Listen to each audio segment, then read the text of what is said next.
Hello everyone, welcome back to our channel. मैं हूं Gaurav Kabra. CMA final के पेपर नंबर 14 एसएफएम की एबीसी एनालिसिस का ये वीडियो है। एकदम प्रॉपरली पेपर पैटर्न को डिकोड करेंगे, कहाँ कितने मार्क्स का क्या आता है, कौन से सब पार्ट का आता है, ये आपको पता होना चाहिए as you are heading for your June 26 exams. This video is going to be extremely helpful because ये पेपर पैटर्न के बारे में बताएगा. It will also help you with the understanding of ABC analysis कि कौन सा चैप्टर ज़्यादा important है, कौन से कम है, वगैरह वगैरह. And I will also help you out with how to attempt your paper and score the most out of it. So आइए शुरुआत करते हैं. Let's get started with part A, paper pattern. सबसे पहले अगर हम पेपर पैटर्न की बात करें तो दोस्तों अपना क्वेश्चन नंबर 1 हमेशा की तरह 15 एमसीक्यूज आएंगे 2 मार्क्स के, तो टोटल मिला के 30 मार्क्स की यहाँ पे तैयारी हो जाएगी. बिफोर वी मूव अहेड मैं एक बात आपको रिमाइंड कर देना चाहता हूँ कि आप हमारे व्हाट्सएप ग्रुप को ज्वाइन कर सकते हैं. डिस्क्रिप्शन में लिंक है. एट द सेम टाइम ये एमसीक्यू की बात से याद आया, हमारी वेबसाइट edutorsindia.co.in पे फ्री रिसोर्सेज में हम लोगों ने 450 to 500 एमसीक्यूज अपलोड कर दिए हैं chapter wise, which you can access for free. कुछ नहीं लगेगा, फ्री अकाउंट बनाइए. Nobody will bother you as well. तो बस जाइए, अपना अकाउंट बनाइए और अकाउंट बना करके बिंदास आप अपने एमसीक्यू की प्रैक्टिस कीजिए. इन एमसीक्यूज में आपको 30 मार्क्स का वेटेज है एंड ऑब्वियसली आप चाहेंगे कि आप इसमें 22 या उसके ऊपर तो अबव स्कोर जरूर करें. तो ऐसे में तगड़ी प्रैक्टिस कीजिए. हमने फ्री रिसोर्सेज में जो क्वेश्चंस डाले हैं वो सारे इंस्टीट्यूट रिसोर्सेज को इंक्लूड करके डाल दिया है. तो इंतजार क्या बात का है, जाइए प्रैक्टिस कीजिए. आगे आते हैं क्वेश्चन नंबर 2 में. क्वेश्चन नंबर 2 के दो पार्ट हैं, पार्ट ए एंड बी. ए आता है कैपिटल बजटिंग से, बी आता है लीजिंग से. आमतौर पे question number 2 is not the favourite of all, तो ये बात ठीक है. क्वेश्चन नंबर 2 इतना फेवरेट नहीं है सबका, बट ठीक है, जो भी है डिस्कस करते हैं आगे. क्वेश्चन नंबर 3 की बात करते हैं. रिस्की प्रपोजल इसका फर्स्ट पार्ट में आता है और इसके सेकेंड पार्ट में आता है आपको क्वेश्चन नंबर बी में सिक्योरिटी एनालिसिस. दोनों 7 मार्क्स के आते हैं. सिक्योरिटी एनालिसिस पे आमतौर पे जो इसका बी नंबर पार्ट है 3B, उसमें आता है इक्विटी वाला पोर्शन, करेक्ट. फिर वैसे ही फिक्स्ड इनकम का पोर्शन आता है 4A में, again comes from security analysis. फिर 4B आता है आपका म्यूचुअल फंड चैप्टर से. फिर आते हैं अपने क्वेश्चन नंबर 5 में. क्वेश्चन नंबर 5 के दोनों पार्ट्स पोर्टफोलियो मैनेजमेंट से आते हैं. सो 5A 5B दोनों 7 मार्क्स के आते हैं फ्रॉम पोर्टफोलियो मैनेजमेंट. ये पेपर पैटर्न ऑलमोस्ट फ्रोजन है, ऐसा ही चलते हुए आ रहा है, लग रहा है आने वाले टाइम पे भी ऐसे ही चलेगा. इसके अलावा डेरिवेटिव्स आता है क्वेश्चन नंबर 6 में, दो क्वेश्चन 7 मार्क्स के. एंड फिर नेक्स्ट क्वेश्चन नंबर 7 के दोनों पार्ट्स में ला करके फॉरेक्स के क्वेश्चंस आते हैं, अगेन 7 मार्क्स ईच के. क्वेश्चन नंबर 8 आता है थ्योरी से, जिसका ब्रेकअप आमतौर पे 5 + 5 + 4 का होता है, यानी 5 नंबर का 2 क्वेश्चन और एक क्वेश्चन 4 नंबर का. सो ये है आपके लिए पूरा पेपर पैटर्न. टोटल पेपर होता है 128 मार्क्स का, आपको अटेम्प्ट करना होता है 100 मार्क्स का. सो 28 मार्क्स आप वेटेज में निकाल सकते हैं, ठीक है. अब अपने आते हैं इसके एबीसी एनालिसिस के पॉइंट ऑफ व्यू पे.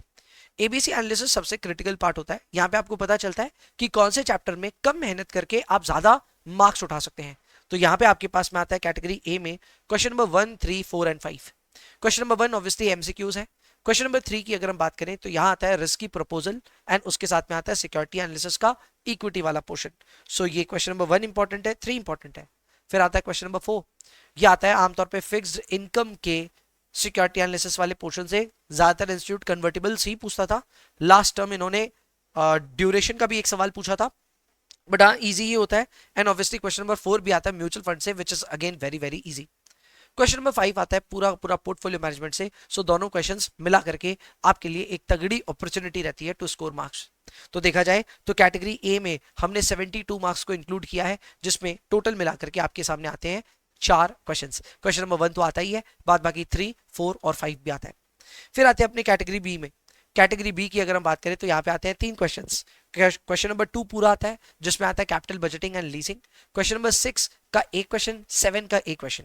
अब आमतौर पे 6 और 7 मुझे पता आप लोगों को पसंद नहीं है. क्वेश्चन नंबर 6 आता है डेरिवेटिव से, क्वेश्चन नंबर 7 आता है फॉरेक्स से.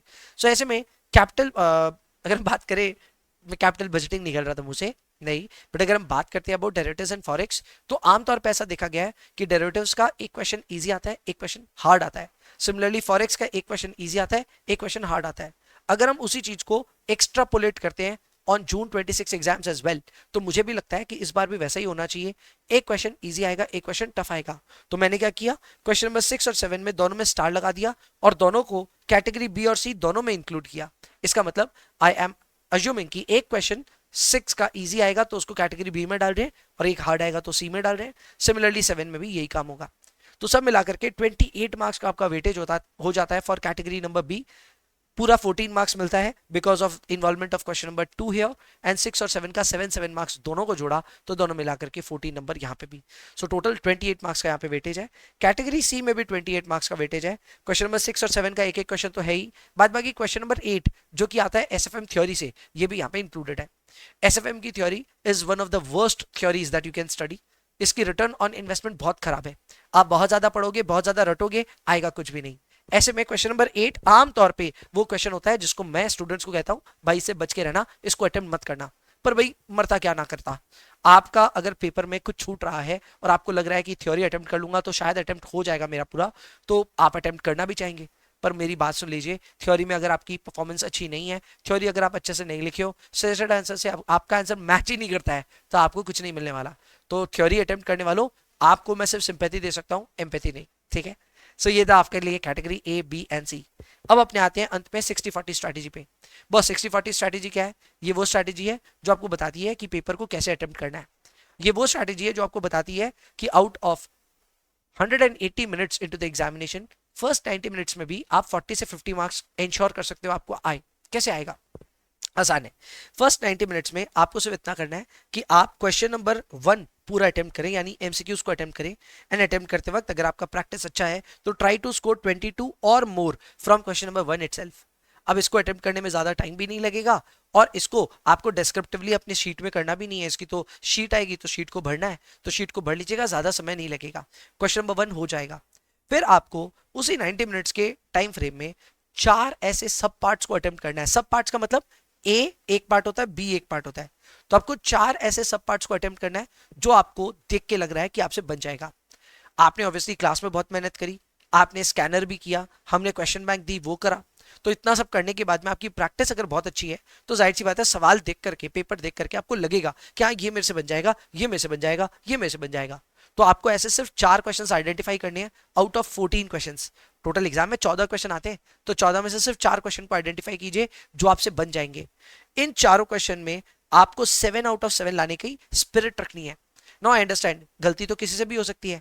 आप क्या पता कोई सिली एरर करो और आपका 7 आउट ऑफ 7 ना आए, कोई बात नहीं, पर आपको अटेम्प्ट ये करना है कि आप ऐसे क्वेश्चन को पूरा अच्छे से करेंगे, पूरी निष्ठा के साथ करेंगे कि उसमें आप कोई गलती करने की गुंजाइश नहीं छोड़ेंगे।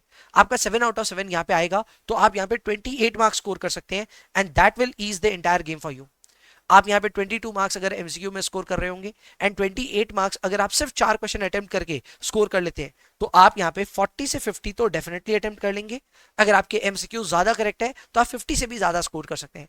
ये करना मुश्किल नहीं है, आप खुद को बस तैयार तो कीजिए उसके हिसाब से। मैं आपको इसके लिए एक इलस्ट्रेशन ही देता हूं। अगर मैं आपकी जगह होता तो मैं पक्के पक्के एग्जाम में 4 क्वेश्चन जो अटेम्प्ट करता उसमें एक होता रिस्क की प्रपोजल, ये मैं पक्का बना लेता। सिक्योरिटी एनालिसिस इक्विटी वाला वर्जन पक्का बना लेता। पोर्टफोलियो में 2 नहीं तो 1 तो मैं पक्का बना लेता। एंड मुझे पर्सनली म्यूचुअल फंड्स भी इजी लगता है और डेरिवेटिव्स का एक क्वेश्चन पे भी मेरे को कॉन्फिडेंस है।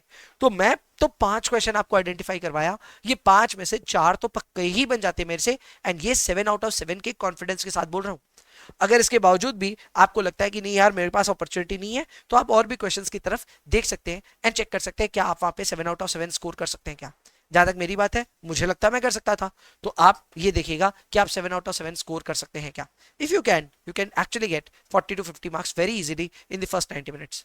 सो उसके बाद नेक्स्ट 90 मिनट्स का क्या करना है भाई, जो इच्छा करो अटेम्प्ट करो पेपर को, जो आपका बचा है वो पोर्शन को अटेम्प्ट करो, जो आपको नहीं आता है, जो आपको आता है, जो करना है करो। फर्स्ट 40 से 50 अगर आपका आ जाता है 90 मिनट्स में, तो मैं और आप कम से कम इतने श्योर हो जाएंगे कि हम फेल तो नहीं हो रहे एग्जाम में, और फेल नहीं हो रहे तो बस उसके आगे तो जन्नत ही जन्नत है। अपने आराम से ज्यादा स्कोर कर सकते हैं, बहुत आराम से हम 60 तक भी पहुंच सकते हैं। लास्ट टाइम एसएफएम के पेपर में बहुत अच्छे स्कोर्स हुए थे, बहुत तगड़े स्कोर्स हुए थे, हाईएस्ट तो 87 गया था। इस बार भी उम्मीद आपसे सबसे है कि आप बहुत अच्छा स्कोर करेंगे, डरने वाली कोई बात नहीं है। पेपर अगर इजी आया तो आप बहुत अच्छा स्कोर करने वाले हैं, टफ भी आया तो कम से कम 40 से 50 कैसे आएगा वो मैं आपके साथ शेयर कर चुका हूं। आई होप आप इसको ध्यान में रखेंगे। I see you in the next one, bye bye.